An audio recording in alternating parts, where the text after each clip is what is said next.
Hello students, welcome to my YouTube channel maths idol. My self doctor Kavita Gupta. बच्चों, आज मैं आपको एस एल रॉस की बुक में जो चैप्टर 3 हमारा चल रहा है उसका सेक्शन 3.1b कराऊंगी, दैट इज़ ऑब्लिक ट्रेजेक्ट्रीज। इससे पहले हम ऑर्थोगोनल ट्रेजेक्ट्री कर चुके हैं, वो देख के आना बेटा। फिर हम आगे ये ऑब्लिक ट्रेजेक्ट्री का चैप्टर स्टार्ट करेंगे। सो सी, क्या है इसमें ऑब्लिक ट्रेजेक्ट्री। ऑब्लिक मतलब क्या होता है बेटा? At a certain angle. ठीक है, इससे पहले आप कर रहे थे ऑर्थोगोनल ट्रेजेक्ट्री। जब ऑर्थोगोनल ट्रेजेक्ट्री किया था तो हमारा ऑर्थोगोनल का मीनिंग था 90 डिग्री। 90 डिग्री था तो वहाँ पर जो दो फैमिली ऑफ कर्व एक दूसरे को इंटरसेक्ट कर रहे थे वो 90 डिग्री पे कर रहे थे। अब ओब्लिक आ गया तो ओब्लिक मतलब अदर देन 90 डिग्री। ठीक है, मतलब अब एंगल कुछ भी हो सकता है। तो अब हमारा जो एंगल है, सपोज कर लो वो अल्फा है, that is not equal to 90 degree. तो वो अब एक दूसरे को किसी भी एंगल पे 60 डिग्री पे, 45 डिग्री पे, कितने पे भी कट कर रहे हैं, तो that is known as oblique trajectory. तो अब हमें अगर एक फैमिली ऑफ कर्व मिली हुई है तो हमें दूसरी फैमिली ऑफ कर्व ऐसी निकालनी है जो कि उसे अल्फा एंगल पे इंटरसेक्ट करे, और वो अल्फा एंगल हमें क्वेश्चन में गिवन होगा। तो that family of curve is known as oblique trajectory. Clear है बच्चों? तो इसको सॉल्व करने के लिए मैं क्या करूंगी, देखो इसका वर्किंग रूल देख लीजिए। हमारी गिवन फैमिली ऑफ कर्व है F x Y C equal to 0। तो एज यूजुअल आप जैसे पहले कर रहे थे ऑर्थोगोनल ट्रेजेक्ट्री में, उसको पहले डिफरेंशिएट करके उसका स्लोप निकाल लो। ठीक है, तो मैंने उसको डिफरेंशिएट किया। तो उसको डिफरेंशिएट किया तो d Y by D x equal to F x Y form आ गई। तो इसका जो स्लोप आया वो क्या निकल के आ गया? एफ एक्स वाई, क्योंकि डेरिवेटिव मीन्स स्लोप। तो मेरा स्लोप निकल कर आ गया एफ एक्स वाई। ठीक है, अब स्लोप आ गया। अब आपको जो फैमिली ऑफ कर्व निकालनी है, ओब्लिक ट्रेजेक्ट्री जो निकालनी है, वो इस वाले एफ एक्स वाई जो फैमिली दे रखी है आपको, उसके साथ अल्फा एंगल बना रही है। तो अल्फा एंगल बना रही है तो आपका पहले तो इसका जो एंगल होगा, स्लोप जो गिवन फैमिली दे रखी है उससे जो एंगल बन रहा होगा टेंजेंट लाइन का, that is tan inverse F x Y. मतलब हम करेंगे क्या, जो दो कर्व दे रखे हैं उन दोनों के टेंजेंट के बीच का एंगल निकाल लेंगे। मान लो ये दो फैमिली ऑफ कर्व है, दो कर्व मैंने कोई ड्रॉ करके दिखा दिए। ये जिस भी एंगल पे एक दूसरे को इंटरसेक्ट कर रहे होंगे ना, हम उन दोनों की टेंजेंट लाइन के बीच का एंगल निकाल लेंगे। तो गिवन फैमिली के एंगल जो हो गया टेंजेंट लाइन का, that is tan inverse F x Y. अब जो दूसरा होगा वो क्या हो जाएगा? tan inverse F x Y plus alpha, oblique trajectory का। ठीक है ना, क्योंकि अल्फा एंगल पे दोनों इंटरसेक्ट कर रहे हैं। तो मेरे पास आ गया angle made by the tangent line of oblique trajectory which intersect the given family at alpha angle is tan inverse F x Y plus alpha. ठीक है, अब आपको पता है कि इनके बीच का रिलेशनशिप क्या होगा, दो चीज़ों, दो लाइंस के बीच का एंगल है। तो आपको पता है कि हम कैसे सॉल्व करते हैं कि tan of this a plus B क्या होता है? tan ऑफ स्लोप निकालना है ना, तो स्लोप क्या हो जाएगा? tan of tan inverse F x Y plus alpha. तो ये मेरा अगर a है और ये मेरा b है, तो tan of a plus B का क्या फॉर्मूला होता है? tan a plus tan b 1 minus tan a tan b। तो मैंने ये फॉर्मूला इसके ऊपर लगा दिया। ठीक है, a की जगह डाल दिया tan inverse F x Y और b की जगह डाल दिया अल्फा। ठीक है बच्चों, सबको समझ आ गया ये? अब tan और tan इनवर्स दोनों खत्म हो जाएंगे तो एफ एक्स वाई बच जाएगा। तो मेरा इसको सिंप्लीफाई करके ये फॉर्मूला आ गया। तो अब आपको सिंपल एक बात याद रखनी है कि मेरे को क्या करना है, tan a प्लस बी वाले फॉर्मूले में एक a को अल्फा मान लेना है, तो b को मैंने D Y by D X, जो हमारा ऊपर स्लोप निकला था ना, D Y by D x equal to F x Y, वो वैल्यू डलेगी। ठीक है, तो ये फॉर्मूला याद कर लेना, tan alpha plus F x Y equal upon 1 minus tan alpha F x Y. और इसे याद करना भी कोई प्रॉब्लम का काम नहीं है। मैंने आपको बताया कि ये tan a प्लस बी वाला फॉर्मूला तो आपको याद ही है, आप करते आए हैं शुरू से। इसमें याद रख लेना कि एक एंगल तो अल्फा है और दूसरा एंगल आपका ऊपर जो स्लोप निकल कर आया था वो है। ठीक है, तो आपके पास ये निकल कर आ गया स्लोप। तो अब हमने इतना सीखा, तो हमारा वर्किंग रूल क्या बन गया बेटा? अगर ऑर्थोगोनल ट्रेजेक्ट्री का लेक्चर देख के आए हो तो आपको सारा काम बिल्कुल वैसे ही करना है। बस जो आप नेगेटिव रेसिप्रोकल लेते थे वहाँ नेगेटिव रेसिप्रोकल की जगह अब आपको ये वाला फॉर्मूला लिखना है, F x Y plus tan alpha equal to this. बाकी सारा सेम है। एक बार रिकॉल कर लेते हैं। हमें गिवन फैमिली ऑफ कर्व दी हुई है F x Y C equal to 0। पहले इससे डिफरेंशियल इक्वेशन बनाइए। कैसे बनाएंगे? इसको डिफरेंशिएट करेंगे। डिफरेंशिएट करके आपको याद रखना है कि जो इसमें कांस्टेंट टर्म सी है उसको एलिमिनेट करना है। ये हम सीख चुके हैं। एलिमिनेट किया तो मेरा answer D Y by D x equal to F x Y form में आ गया। अब इससे मुझे क्या करना है? स्लोप निकालना है ओब्लिक ट्रेजेक्ट्री का। उसका स्लोप जो पहले आप ऑर्थोगोनल में नेगेटिव रेसिप्रोकल लेते थे, अब नेगेटिव रेसिप्रोकल की जगह पे ये वाला फॉर्मूला लगाएंगे, tan a प्लस बी वाला जो आपको सिखाया है। ठीक है, ये आ जाएगा। फिर उससे कॉरेस्पॉन्डिंग डिफरेंशियल इक्वेशन बनाएंगे। Corresponding differential equation is d Y by D x equal to this term. तो d Y by D x equal to जो नेगेटिव रेसिप्रोकल पहले लिया जाता था उसकी जगह पे जो अब एक्सप्रेशन आई है उसको इक्वेट कर देंगे, उसको सॉल्व कर देंगे, सॉल्व करके जो आंसर मिलेगा that is my oblique trajectory. Clear हो गई बच्चों बात? ठीक, अब आगे चलते हैं। ये एग्जाम्पल देख लीजिए, बुक का एग्जाम्पल है 3.4। बुक के एग्जाम्पल्स बहुत अच्छे भी हैं बेटा और इंपॉर्टेंट भी हैं, तो उनको ज़रूर करें।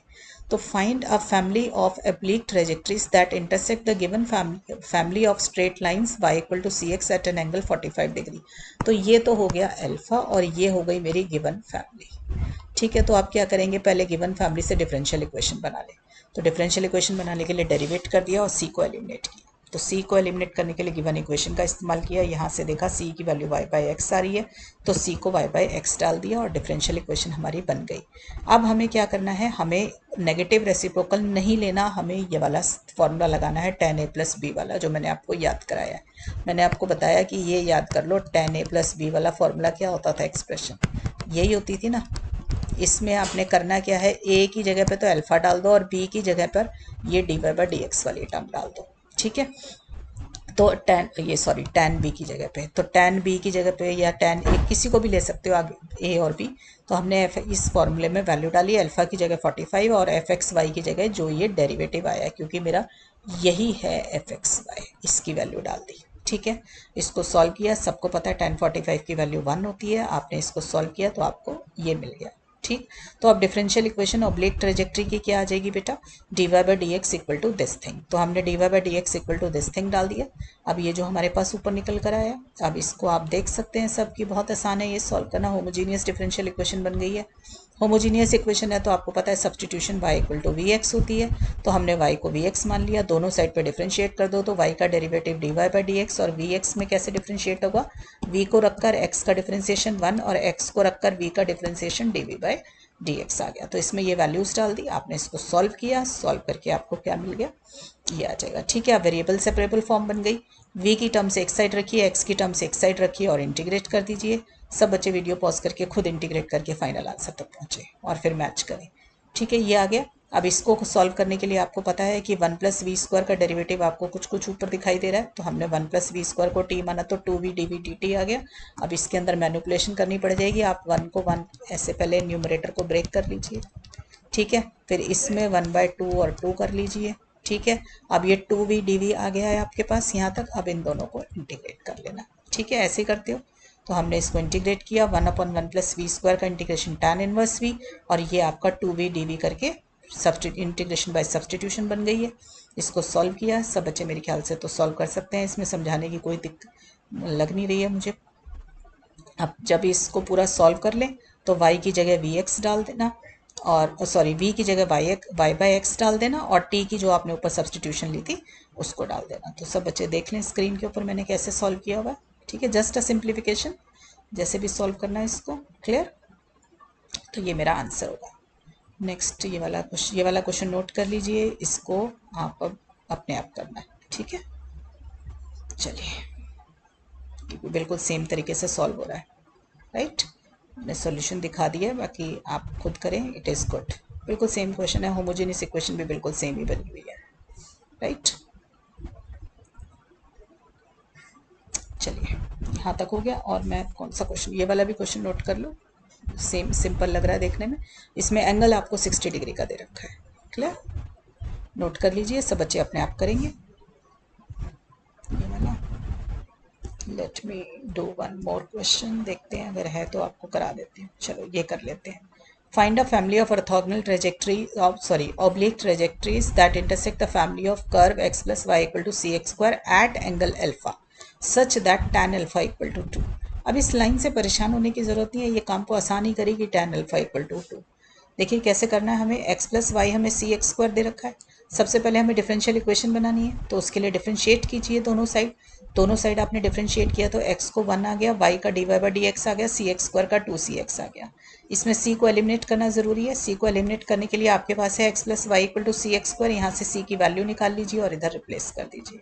ठीक है, इसको सॉल्व किया आपके पास तो ये आ जाएगा। ठीक है, तो d Y by D x आ गया 2y बाई एक्स प्लस 1, तो ये मेरा बन गया एफ एक्स वाई। क्लियर, फिर आपको पता है कि इसमें फॉर्मूला क्या होता है, slope of oblique trajectory family is tan alpha plus F x Y 1 minus ये होता है आपके पास। अब खुद ही tan अल्फा की वैल्यू आपको 2 दे रखी है, ठीक है ना। तो हमने डायरेक्ट वैल्यू डाल दी इसकी 2 और एफ एक्स वाई की जगह मैंने डाल दिया 2y बाई एक्स प्लस 1। ये आ गया, इसको सॉल्व कर लो सारे को। ठीक है, ये सॉल्व किया तो आपके पास ये टर्म आ गई। क्लियर। अब इससे कॉरेस्पॉन्डिंग डिफरेंशियल इक्वेशन बनानी है तो d Y by D x के साथ ये इक्वेट कर दोगे तो d Y by D x equal to this thing आ गया। ठीक, अब y को वी एक्स डाल दीजिए। ठीक है, y को वी एक्स डाला क्योंकि ये फिर से होमोजीनियस इक्वेशन बन गई है। फिर नॉर्मली जैसे आप सॉल्व करते हैं इसको सॉल्व करेंगे। ये मैंने अभी आपको सिखाया कि कैसे आता है। आपने इसमें सारी वैल्यूज डाल दी है यहाँ पे, राइट। ये देखो, ठीक, सब बच्चे कर सकते हो यहाँ तक। जो वैल्यूज आ गई हैं मैंने दिखा दिया, इसको सॉल्व करना है आपको। तो अब v एक साइड पे लिया है, x एक साइड पे लिया है। आपने इसका देखा नीचे वाले का डेरिवेटिव ऊपर बन सकता है, इंटीग्रेशन ऑफ बाय सब्सटीट्यूशन है। तो आपके पास 8v प्लस 3 और मेरे पास यहाँ पे क्या है 4v plus 1 upon 4v square plus 3v plus 3। तो इसको 8v बनाना है तो पहले तो न्यूमरेटर को ब्रेक कर लिया। ठीक है, ये आ गया तो ये 1 अपॉन ये बन जाएगा 4v square plus 3v plus 3। ठीक है, 8 बनाना है तो 1/2 इंटू 2 कर लो तो 2 4 जा 8 आ जाएगा। सॉरी, 8 भी आ गया। प्लस 3 माइनस 3 चाहिए आपको क्योंकि ये प्लस 3 है ना, तो इसमें प्लस 3 भी कर दो और माइनस 3 भी कर दो। फिर 8v प्लस 3 अपॉन डिनोमिनेटर को अपने साथ रख लो और ये माइनस 3 के साथ बाहर आ जाओ। Minus 3v upon D upon denominator plus ये वाली टर्म। ठीक है, ये इन दोनों का कोफिशिएंट ऐड करेंगे तो -3/2 प्लस 1 हो जाएगा तो ये -1/2 आ जाएगा। ठीक है, सबको आता है ना बनाना। इंटीग्रेशन जैसे आपने सीखी हुई है वैसे ही करिए। ठीक है, यहाँ तक आ गया। तो अब ये तो मेरे पास इंटीग्रेशन बाय सब्सटीट्यूशन से सॉल्व हो जाएगा, dt/t बन के log t आ जाएगा। अब यहाँ कैसे सॉल्व करें इसको, नीचे आपने देखा कि क्वाड्रेटिक बन गई है। क्वाड्रेटिक बन गई है तो पहले लीडिंग कोफिशिएंट को 1 बनाइए। तो v स्क्वायर का लीडिंग कोफिशिएंट 4 है, यहाँ पे तो 4 को बाहर निकाल दिया। 4 को बाहर निकाला तो अंदर क्या बच गया v square plus 3v/4 plus 3/4। अब ये आपके पास क्वाड्रेटिक बनानी है। इसकी क्वाड्रेटिक बनाने के लिए क्या करते हैं, बीच वाली जो टर्म 3v/4 है इसका जो कोफिशिएंट है उसको पहले आधा करा मतलब 1/2 से मल्टीप्लाई किया तो 3/8 आ गया। फिर 1/2 से मल्टीप्लाई करके जो भी चीज़ आपके पास है ये उसका स्क्वायर करेंगे तो ये क्या आएगा 9/64। फिर ये स्क्वायर जो होगा इसमें ऐड भी होगा और सब्ट्रैक्ट भी होगा तो 9/64 प्लस भी हो गया और माइनस भी हो गया। सबको याद है ना कि परफेक्ट स्क्वायर कैसे बनाते हैं। देखो मैं दोबारा एक्सप्लेन कर देती हूँ। परफेक्ट स्क्वायर बनाना है आपको किसका, v square plus 3v/4 plus 3/4 का। तो v का जो कोफिशिएंट होगा, मिडिल टर्म का जो कोफिशिएंट होता है, पहले उसको आधा कर लो, हाफ कर लो। इसको हाफ करना मतलब इसको 1/2 से मल्टीप्लाई कर लिया तो ये बन गया 3/8। ठीक है, फिर इसका स्क्वायर करो, फिर ये क्या बना 9/64। फिर इस स्क्वायर को ऐड भी कर दीजिए और माइनस भी कर दीजिए। तो मैंने प्लस 9/64 भी कर दिया, माइनस भी कर दिया। फिर प्लस वाली टर्म तो इसके साथ a plus B whole square बनाने के काम आएगी और नेगेटिव वाली टर्म जो होगी इसके साथ सॉल्व हो जाएगी। इन दोनों को सॉल्व किया तो ये आ गया। ठीक है ना, क्योंकि 64 एलसीएम आ गया आपके पास। ठीक है, -9 4 16 3 जा 48, 48 में से 9 माइनस किया 39 तो 39/64 आ गया। ठीक है ना, अब ये किसका स्क्वायर है तो ये √39/8 का होल स्क्वायर है। तो हमने वही चीज़ लिखी हुई है, मैंने अभी 64 लिखा हुआ था इसलिए इस पर भी रूट लगा दिया। और ये क्या बन गया है आपका, देखो a plus B whole square, जिसमें b क्या बनेगा 9/64 का मतलब 3/8 का होल स्क्वायर। तो अब ये मेरी टर्म बन गई 1/a² प्लस x² फॉर्म। ठीक है, 1/a² प्लस x² या x² प्लस a² का इंटीग्रेशन क्या होता है 1/a tan इनवर्स x/a।